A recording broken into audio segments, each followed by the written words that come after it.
wal 'asr. Sumpah, demi modal waktu yang aku berikan pada manusia untuk beraktivitas. Karena sifat manusianya beraktivitas, maka silahkan cek 1 sampai 5 tadi mana yang paling sesuai. Ini.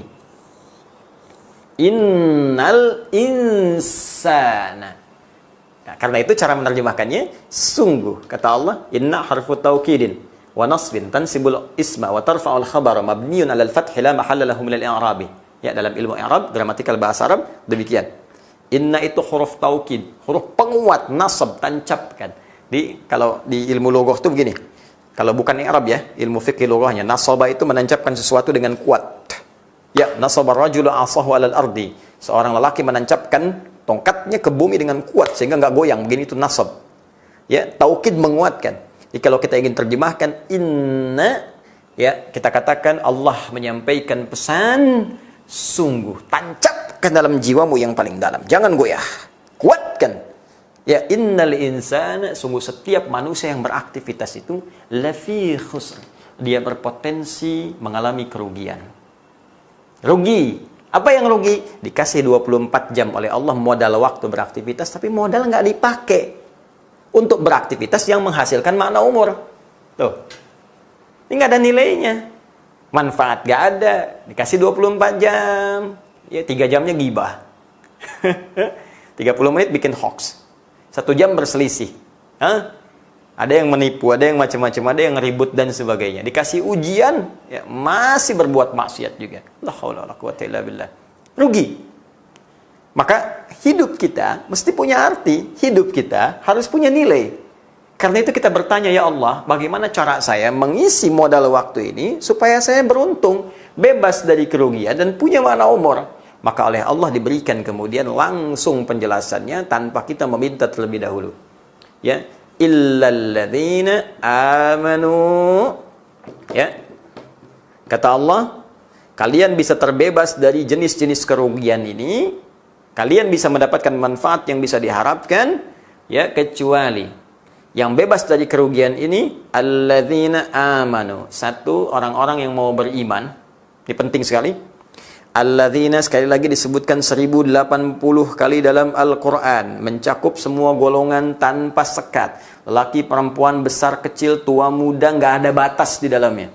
Seakan Allah ingin mengatakan, saya buka peluang untung untuk semua. Saking rahmannya Allah, nggak boleh ada hambaku yang rugi. Jangan sampai aku beri modal, pulang-pulang kok jadi rugi. Lahir bersih, kenapa pulangnya kotor? Lahir beruntung, sampai orang gembira, sampai tertawa-tawa dan sebagainya, karena bahagia kita datang, kenapa pulangnya kemudian menjadi bermasalah? Ya. Maka kata Allah, saya buka semua hambaku berpeluang untuk sukses, untuk bahagia, untuk bermanfaat. Ya.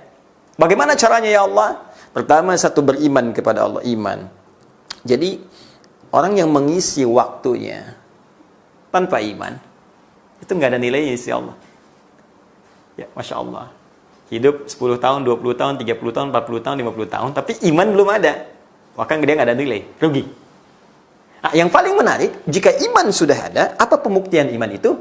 Wa amilus shalihat. Maka iman itu akan membimbing pemiliknya untuk mengerjakan amal saleh. Oh, awas, salah baca. Awas, salah membaca, awas, keliru melafadzkan. Amal soleh bukan amal salah. Ya, jadi orang beriman itu tipikalnya, iman yang ada dalam jiwanya itu akan memberikan sinyal kepada seluruh anggota tubuhnya untuk mengerjakan jenis-jenis kebaikan. Nah, soleh itu artinya kebaikan yang diridhai oleh Allah. Ya, kebaikan yang diridhai oleh Allah Subhanahu wa taala, yang dibenarkan oleh Allah, ditunjukkan Rasulullah, itu soleh namanya. Baik, maka iman seseorang itu akan memberi sinyal. Iman itu kalau sudah diucapkan, asyhadu an la ilaha illallah, asyhadu anna Muhammadar Rasulullah, tembus ke dalam jiwa kita, tembus ke hati, maka di hati akan memberi cahaya, petunjuk, nur, ya, ke dalam mata misalnya. Makanya mata sebelum berfungsi, imannya masuk dulu. Karena itu dalam Al-Quran ketika disebutkan fungsi mata, imannya dulu sebelum matanya. Quran surah ke-24, surah An-Nur, surah cahaya. Ayat 30 untuk laki-laki, 31 untuk perempuan. Qul mu'minina, katakan pada pria-pria yang punya iman. Ayat 31 aja, wa qul mu'minati, katakan pada perempuan-perempuan yang punya iman. Yaghuddu min absarihim, ayat 30, yaghuddna min absarihinna, ayat ke-31-nya. Ya kata Allah, kalau dia punya iman, sudah barang tentu, sudah pasti kata Allah, imannya akan membimbing mata melihat yang baik saja. Tak baik, dia akan palingkan. Ke lisan, turun. Ya ayyuhalladzina amanu, Quran surah ke-49, ayat 11 sampai 12. La yaskhar qaumin qaum. Hei orang-orang beriman, imanmu akan membimbing kepada lisanmu untuk mengatakan yang baik. Hindari saling mencela. La yaghtab ba'dukum ba'da. Jangan bikin hoax, jangan gosip, ya, jangan berselisih dan seterusnya sampai ke ujung kaki. Nah, jadi kalau kita ingin beruntung, ya ingin benar kata Allah, ingin saleh, ingin mendapatkan umur dalam mengisi ajal kita, maka tenun, pupuk amal-amal kebaikan yang bisa kita kerjakan. Nah, karena itu saya sering sampaikan begini, kalau kita berbuat soleh bisa, kenapa mesti melakukan yang salah? Toh dengan soleh pun rezeki kita mendapatkan sama. Kenapa harus mengajar dengan cara yang salah? Soleh dapat 1 miliar, salah 1 miliar juga. Nggak akan berkurang sampai wafat. Rezeki itu mengiringi kematian. Di mustahil ada orang wafat kalau rezekinya belum tercukupi. Dan rezeki itu sudah jelas, sudah diatur. Jadi nggak akan bertambah, nggak akan berkurang. Yang nambah itu keberkahannya. Jika diraih dengan soleh, berkahnya tambah. Jika diraih dengan salah, nggak ada berkahnya. Ya, jadi jangan dikira kalau Anda korupsi, dapat harta makin banyak. Tidak, Anda salah paham. Cuman capek sendiri. Ya, toh Anda bekerja yang baik pun segitu juga dapatnya. Cuman bebannya Allah kurangi. Korupsi langsung 1 miliar. Kerja biasa 10 juta, 10 juta. Dengan 1 miliar beban Anda makin berat. Tekanan ini, beli itu. Jaga, takut ketahuan. 10 juta nggak kerasa. Setiap ada kebutuhan, kasih. Kumpul-kumpul sampai meninggal. Dapatnya 1 miliar juga. Cuman keberkahannya lebih banyak. Lantas kalau Anda bisa mengerjakan yang soleh, kenapa cari yang salah? Ya kan? Ya demikian cara berpikirnya. Kalau orang paham, mengerti dengan rumus seperti ini, saya kira orang cerdas tak akan mungkin memilih yang buruk. Ini satu. Ya karena itu, sekarang, ini yang paling menarik, ini pun diturunkan lagi. Amal soleh tak ada batas. Bisa dikerjakan siangnya, ya, bisa dikerjakan malamnya. Allahu Akbar. Ya. Dirinci lagi oleh Allah. Rinci sekali. Bahkan dari mulai fajar, silakan beraktivitas. Turun surah Al-Fajr, surah 89. Wal fajri walayalin ashar. Demi waktu fajar, ayo beraktivitas. Ya, mulai beraktivitas, datang duha, muncul surah Al-Duha. Wad-duha wal-laili idza saja. Terus sampai ke malam, lail. Ada surat Al-Lail. Coba lihat.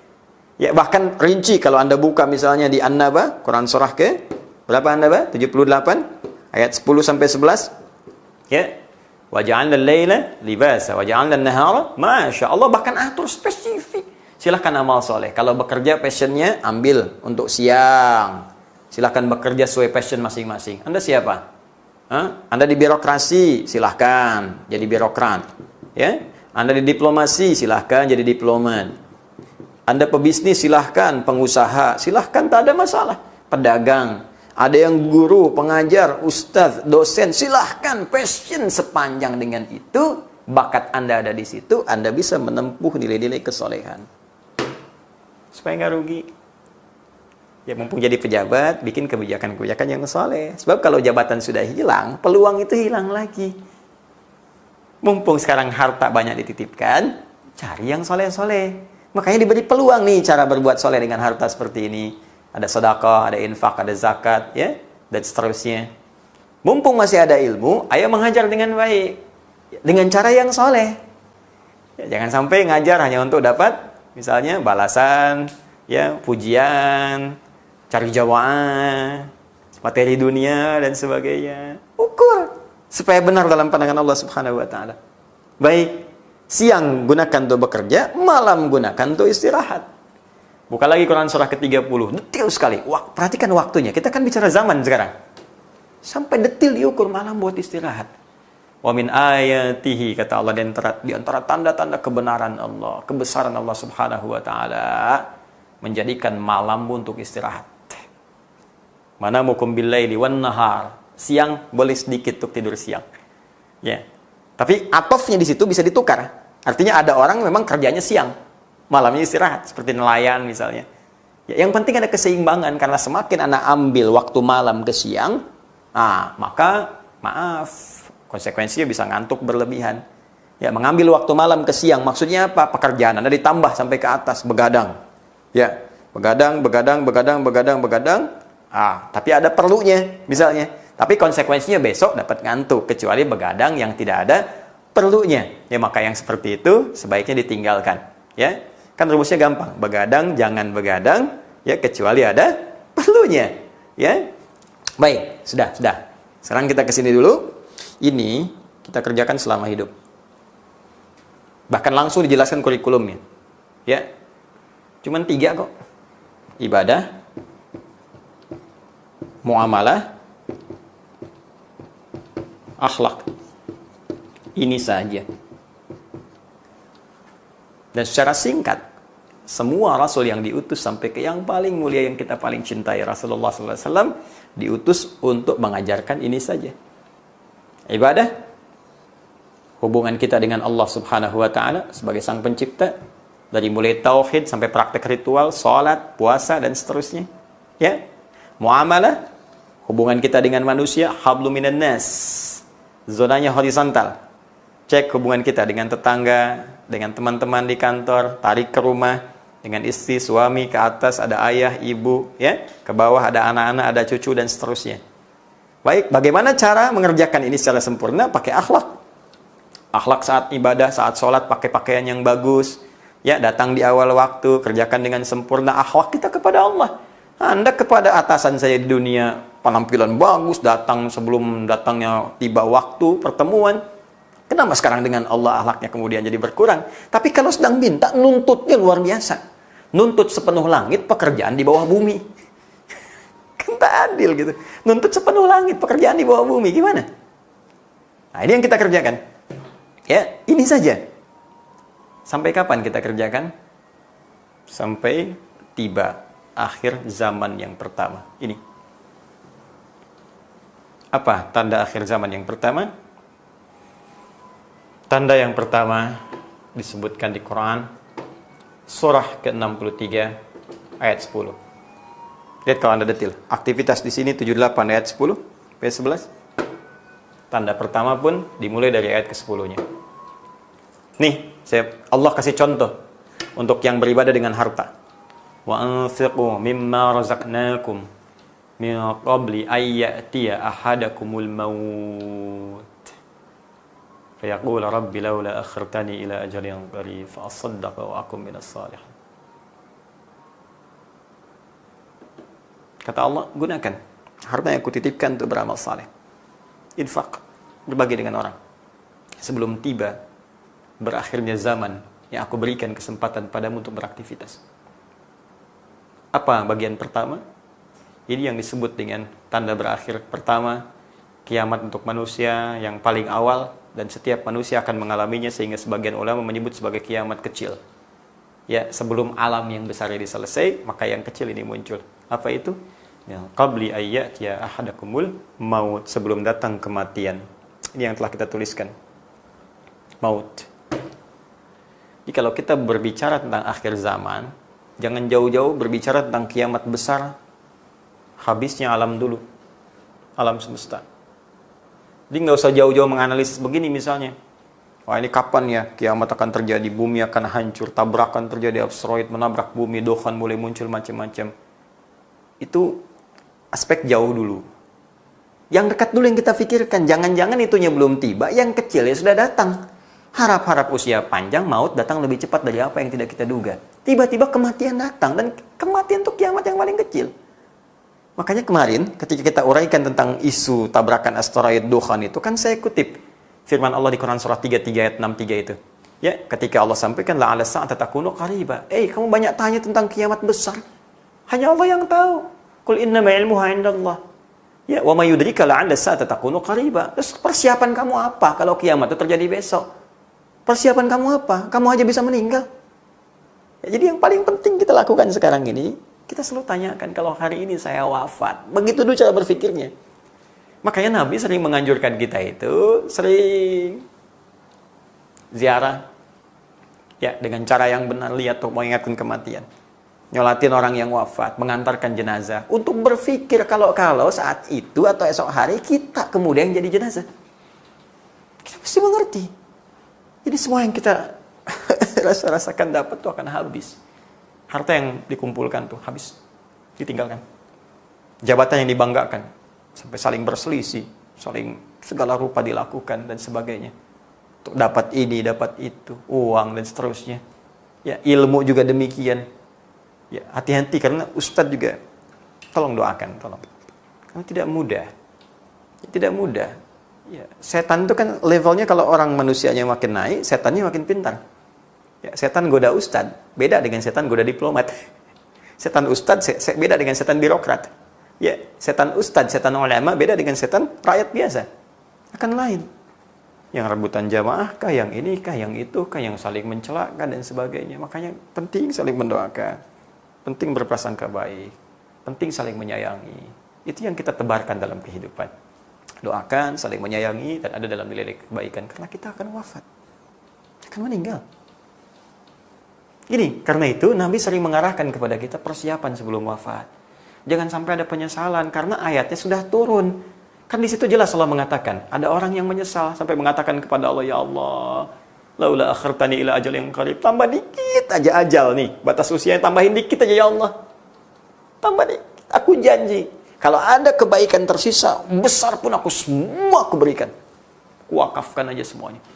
Ya. Tambahkan ya Allah, walau cuma 5 detik aja untuk mengatakan semua aku wakafkan, selesai. Sehingga nggak ada beban dalam kehidupannya. Gitu. Jadi kita berpikir yang besar-besar. Ternyata akhir zaman yang pertama itu maknanya kematian. Wafat. Ya. Hanya kita pun mesti waspada. Kenapa? Karena ternyata dengan diutusnya Rasulullah SAW, Allah menegaskan bahwa beliau adalah seorang Rasul yang terakhir. Untuk umat yang terakhir. Untuk masa yang terakhir. Jadi sesungguhnya akhir zaman itu sudah dimulai sejak Rasulullah SAW diutus. Bahkan Allah sudah mengatakan masa semakin mendekat. Kiamat yang besar semakin mendekat dengan statement yang diturunkan lewat firman Allah di Quran surah ke-54 itu. Ayat yang pertama, surah Al-Qamar. Bahkan Allah langsung berikan tanda alamnya. Iqtarabatis sa'atu wa insyaqqal qamar.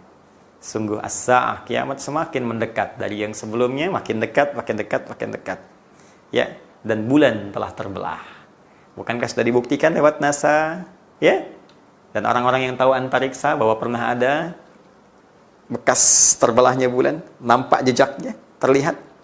Dan Allah mengatakan semakin dekat. Hanya kan hitungan Allah beda dengan hitungan kita. Bukankah sehari di akhirat itu sama dengan 1000 tahun dunia? Ya kan? Hitungannya beda. Jadi kalau kita mengukur di masa Nabi Muhammad SAW ke kita sekarang, belum tentu seperti yang kita gambarkan, karena hitungan Allah berbeda dengan hitungan kita. Entah itu 2000 tahun setelah Nabi, entah 3000 tahun, entah 4000 tahun. Mungkin dalam hitungan Allah cuma 2 hari, 3 hari, 4 hari, tapi hitungan kita bisa terasa berbeda. Hanya karena itulah ketika seorang bertanya tentang kapan waktunya kiamat terjadi, tidak ada kecuali tanda umum saja supaya kita mengamalkan amal-amal soleh, supaya persiapan itu bisa dilakukan dengan sempurna. Hanya yang paling penting untuk waspada, keterangan sudah jelas. Bahwa orang-orang beriman, jangan khawatir. Orang beriman gak akan khawatir dengan kiamat. Jadi kalau ada orang panik dengan kiamat segala rupa, pada kejadian aja belum, ini menandakan imannya lemah. Iman harus diperkuat lagi. Kenapa? Karena semua orang beriman, yang imannya benar, bukan orang munafik. Ingat, bukan orang munafik, yang imannya benar, Allah akan wafatkan sebelum tiba kiamat. Di orang yang beriman dengan iman yang benar tidak akan mengalami huru-hara kiamat. Ya, tidak akan mengalami dahsyatnya kiamat. Orang diangkat, bumi diangkat, segala rupa diadukan dan sebagainya. Ya, ihnil manfus, seperti dilempar-lempar seperti kapas, ya, ditabrakkan dan itu. Bagi orang beriman tidak akan mengalami itu semua karena akan diwafatkan sebelum tiba kiamat yang besar itu. Cuma tantangannya tidak mudah karena tanda-tandanya pun itu yang ditanyakan oleh malaikat kepada Rasulullah SAW dalam hadis riwayat Muslim. Ini sebagai penutup kita. Ya. Nomor hadis yang ke-8. Kalau punya kitab jadi jilid yang pertama, nomor hadis yang ke-8, rawinya sahabat sekaligus mertua Nabi, yaitu Umar bin Khattab radhiyallahu taala anhu. Al-Imam An-Nawawi mengutip hadis ini dalam Al-Arba'innya, memosisikan pada nomor hadis yang kedua. Bahkan disebut dengan hadis Jibril. Ya, panjang kalau kita bacakan, ya, an Abi Hafs Umar bin Khattab radhiyallahu taala anhu, qala bainama nahnu julusun inda Rasulullah sallallahu alaihi wasallam, ittala alaina rajulun shadidu bayadi thiyabi shadidu sawadi sa'ri, ya la yura alaihi atharu safari wa la ya'rifu minna ahadun. Ya, fajalasa ila Nabi sallallahu alaihi wasallam wa wada'a kaffayhi ala fakhidayhi. Ya, kemudian wada'a fakhidayhi ala fakhidayhi wa wada'a kaffayhi ala fakhidayhi faqala, ya, wa wada'a rukbatayhi ala rukbatayhi, kemudian wa wada'a kaffayhi ala fakhidayhi faqala ya Muhammadun akhbirni anil Islam. Dijawab oleh Nabi, akhbirni anil iman. Dijawab oleh Nabi, akhbirni anil ihsan. Terakhir dia bertanya, mata sa'ah, kapan kiamat terjadi? Dijawab oleh Nabi, mal mas'ulu anha bi'a'lama minas sa'il. Yang ditanya tidak lebih tahu daripada yang bertanya. Kemudian bertanya lagi, terangkan kepadaku tanda-tandanya. Jadi kalau tanda ini sudah ada, itu artinya semakin mendekat. Cuma ukuran dekatnya kita pun belum tahu. Hanya semakin waspada. Kenapa? Karena ketika kiamat akan mulai mendekat, fitnahnya bertambah, ujiannya tidak seperti biasa. Makin banyak ujian yang bisa menggoyahkan iman. Disitulah kita penting menjaga iman kita sampai wafat sebelum kiamat tiba. Itu maksudnya. Jadi jangan sampai nanti kalaupun meninggal kiamat belum tiba, meninggalnya dalam keadaan nggak ada iman. Karena Nabi pernah mengatakan kalau ujian semakin tinggi, ada orang paginya beriman, sorenya kafir. Ya, yusbihu mu'minan wa yumsi kafir. Atau sebaliknya. Itu yang paling bahaya. Ya, dan itu akan terjadi. Ada orang tadinya beriman tiba-tiba murtad. Ada orang tiba-tiba, ya, demikianlah. Berubah tidak konsisten. Karena itu diantara tandanya antalidal amatu rabbataha, jika ada seorang pembantu melahirkan tuannya. Di banyak tafsiran di kalangan ulama, ada yang mengatakan dunia mulai terbalik, yang bohong dianggap jujur, yang jujur dianggap tidak. Ada yang menafsirkan anak mulai durhaka kepada kedua orang tuanya. Ada yang menambahkan lagi dengan banyaknya tersebar kemaksiatan dan sebagainya. Ya, wa antaral khufata, al-urata, al-alata, ri'a asya'i yatatawwaluna fil bunyan. Engkau melihat penggembala yang cuma beralaskan kaki, kemudian telanjang setengah dada. Kok bisa lomba-lomba penggembala ini meninggikan bangunan-bangunan tinggi? Ada yang menafsirkan orang sudah lomba dengan kepentingan dunia. Ya, sudah nggak senang berbagi dengan sekitarannya. Cuman ngumpulin kepentingannya aja. Ambil, terus lomba-lomba, pamer. Tingkatkan status sosial, sudah nggak peduli dengan sesama. Akhirnya yang terjadi saling memakan satu dengan yang lain. Seperti hukum rimba. Kejahatan mulai banyak muncul. Kalau kejahatan sudah mengisi dunia dengan sepenuhnya, orang-orang sudah nggak mendekat dengan Allah, sampai di hadis lain dikatakan zina sudah menyebar sampai orang nggak malu melebihi binatang. Sampai-sampai orang mengatakan kalau bisa jangan di sini, di balik tembok saja, karena sudah menyebarnya zina di mana-mana. Nah, kalau sudah seperti itu terlihat, ada banyak keburukan tampak. Ini menandakan pesan pertama, ini jangan ke kiamat dulu. Pesan pertama, kita harus menjaga iman dengan baik, jangan goyah, jangan ikut maksiat. Ya, ini poinnya. Supaya kita pertahankan sebelum wafat. Khawatirnya iman semakin rendah, hilang iman, maka masuk dalam golongan yang menghadapi kiamat, yaitu orang-orang munafik atau orang-orang yang mengingkari dirinya kepada Allah Subhanahu wa ta'ala. Ini yang dimaksudkan. Jadi akhir zaman bisa berarti berakhirnya kehidupan kita dengan wafatnya kita semua. Juga yang kedua bisa berarti berakhirnya alam semesta, sehingga tiba waktunya kehancuran dan kita berpulang kepada Allah Subhanahu wa ta'ala. Tapi poin pentingnya, orang beriman tidak akan mengalami kiamat yang besar. Hanya ia akan mengalami jembatan menuju pertemuan dengan Allah, yaitu kematian kecilnya, kiamat kecilnya, kematiannya untuk menuju Allah Subhanahu wa ta'ala. Karena itu saya sering mengatakan, jangan bahas yang tinggi-tinggi dulu lah. Cukup jadi pengetahuan saja. Dukhan jadi pengetahuan, Dajjal jadi pengetahuan, Ya'juj dan Ma'juj jadi pengetahuan. Kita penting tahu sebagai bagian dari pembahasan keimanan kita dan tanda-tanda yang akan muncul. Sehingga dengan itu kita bisa ingatkan pada generasi-generasi mendatang untuk kembali kepada hukum Allah supaya tidak mengalami itu semua. Ya, apa hukum Allah itu? Itu yang tadi saya terangkan. Berbicara yang baik-baik, mendengar yang baik-baik, perbanyak amal soleh, beribadah kepada Allah, bermuamalah yang baik, berakhlak yang mulia. Itu yang kita jaga sebagai penguat iman sampai kita berpulang. Saya kira ini, dan jangan sampai masuk pada bahasan yang lebih detail yang tidak ada kejelasannya dan hanya pengetahuan mutlak milik Allah Subhanahu wa ta'ala seperti kepastian tentang kiamat.